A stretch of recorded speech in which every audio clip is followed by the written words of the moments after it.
पढ़ा मैं सबको रहा हूं, लास्ट में आप बोलोगे यार मैंने भी लक्ष्य बैच में पढ़ा था।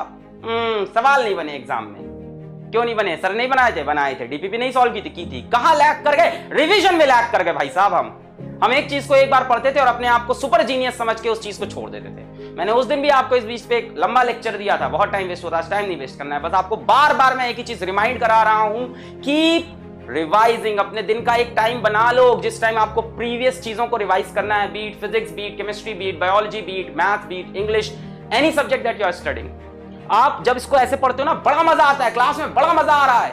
कॉन्सेप्ट के बाद कॉन्सेप्ट, सवाल के बाद सवाल, सर एक और न्यूमेरिकल, सर डीबीबी भी सॉल्व करेंगे, सर ये भी करेंगे, सर वो भी करेंगे। लास्ट में क्या होता है? I can not revise. मेरे पास इंस्टाग्राम पे इस टाइम भर के मैसेज आते हैं, मेरे पास भर के मेल आते हैं, सर मेरा सब तैयार था, सिलेबस कंप्लीट था, मैं पिछले 3 साल से नीट की तैयारी कर रहा हूं, 4 साल से नीट की तैयारी कर रहा हूं, मेरा सिलेबस तैयार है, सब तैयार है, मैं रिवाइज ही नहीं कर पाता सर हर बार। क्या ऐसा है कि इस कंपटीशन को क्रैक करने के लिए 3 साल का समय चाहिए, 4 साल का? बिल्कुल नहीं। समय उतना ही चाहिए जितना दिया गया। उसी समय में रैंकर्स निकलते हैं, उसी समय टॉपर्स निकलते हैं, उसी समय में सिलेक्शंस निकलते हैं। कोई अब नॉर्मल बच्चा आके सेलेक्ट नहीं होता है, ऐसा कुछ नहीं है। मैंने ऐसे बच्चों को सेलेक्ट होते हुए देखा है जिनके 10th में 8 CGPA हो, या ICSE बोर्ड के हैं तो जिनके 70% हो, 65% हो। और मैंने ऐसे बच्चों को ना सेलेक्ट होते हुए देखा है जिसके क्लास 10th में 10 CGPA रहे हो, 94% रहे हो, 93% रहे हो। सिर्फ और सिर्फ एक आंसर है, कड़ी मेहनत, जुझारू मेहनत। जब तुम्हें इस बात का फर्क ना पड़े तुम कैसे कपड़े पहन रहे हो, तुम कैसे दिखाई पड़ रहे हो, जब तुम्हें इस बात का फर्क नहीं पड़े कि चाय ठंडी है या गर्म जो हम पी रहे हैं, तब तुम कड़ी मेहनत कर रहे हो। तुम्हारी जिंदगी में जितनी भी फरमाइशें हैं, जितनी भी ख्वाहिशें हैं, सब उड़ गई हैं, सब ओझल हो गई हैं। ना तुम्हें दोस्ती यारी से मतलब रहा, ना तुम्हें किसी से इश्क मोहब्बत से मतलब रहा, ना तुम्हें इस बात से मतलब रहा कि इस टाइम कौन सी सीरीज आ रही है या मैच कौन सा चल रहा है। अभी IPL होने वाला है, हजारों बच्चे हर साल IPL के चक्कर में अपना कैरियर खराब करते हैं। इनर पीस चाहिए तुम्हें अपने अंदर, inner peace.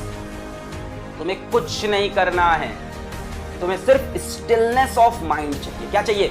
Stillness of mind. देखो एक बहुत बड़ा अंतर होता है between doing nothing and having stillness of mind. बहुत बड़ा डिफरेंस है दोनों बातें में। Doing nothing and having stillness of mind. Stillness of mind वाला बच्चा भी शांत होता है, डूइंग नथिंग वाला बच्चा भी शांत होता है।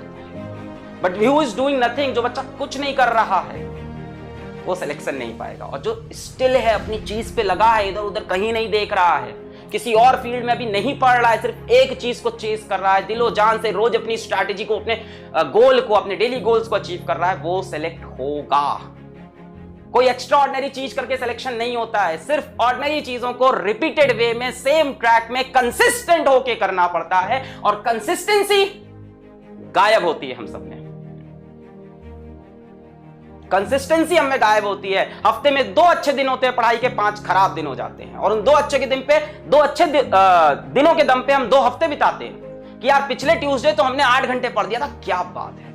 उस मंडे तो हमने 10 घंटे पढ़ दिया था। जरूरत नहीं है आपको, आप रोज 6 घंटा पढ़ो, पर रेगुलर पढ़ो। कंसिस्टेंसी बहुत टफ चीज है। I agree.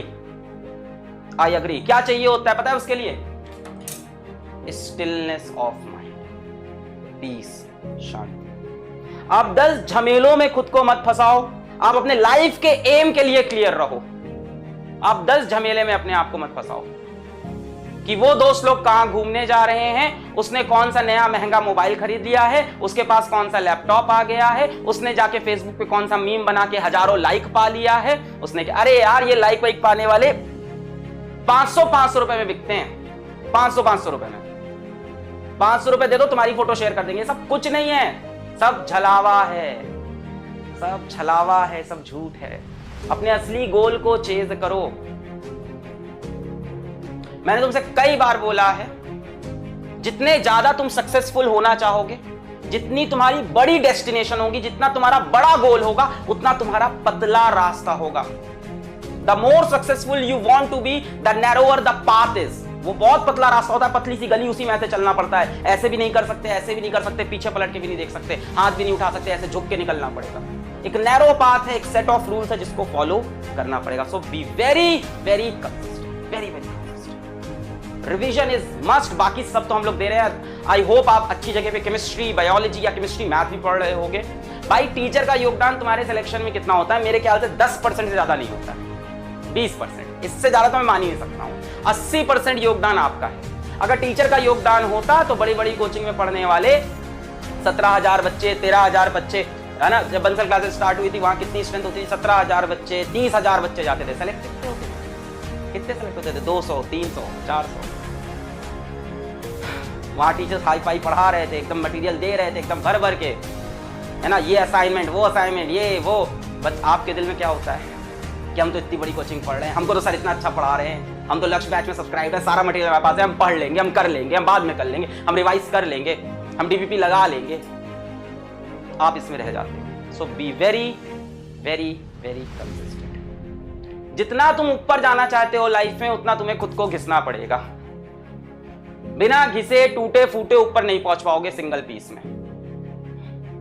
आप सोच रहे हो कि आप दिखो भी एकदम हीरो, लड़कियां दिखें भी एकदम हीरोइन, है ना, आपके फॉलोअर्स भी हो इंस्टाग्राम पे, फेसबुक पे आपके हजारों लाइक्स भी हो, है ना, आपके पास सबसे महंगा मोबाइल, सबसे महंगी गाड़ी हो, सबसे बढ़िया लैपटॉप हो, आपको सारी सीरीज भी पता हो ताकि आप लोगों से चर्चा कर पाओ। एक तो अजीब ट्रेंड चल रहा है। तुमने डार्क देखी है, तुमने गेम ऑफ थ्रोन्स देखा है, तुमने ये देखा, मैंने आज तक ना देखा। ये लोग कह के परेशान है, गेम ऑफ थ्रोन्स देखना देखा मैंने, कहा देखूं मैं, कहा मिल गया तुमको गेम ऑफ थ्रोन्स मिल गया, क्या अचीव किया तुमने लाइफ में?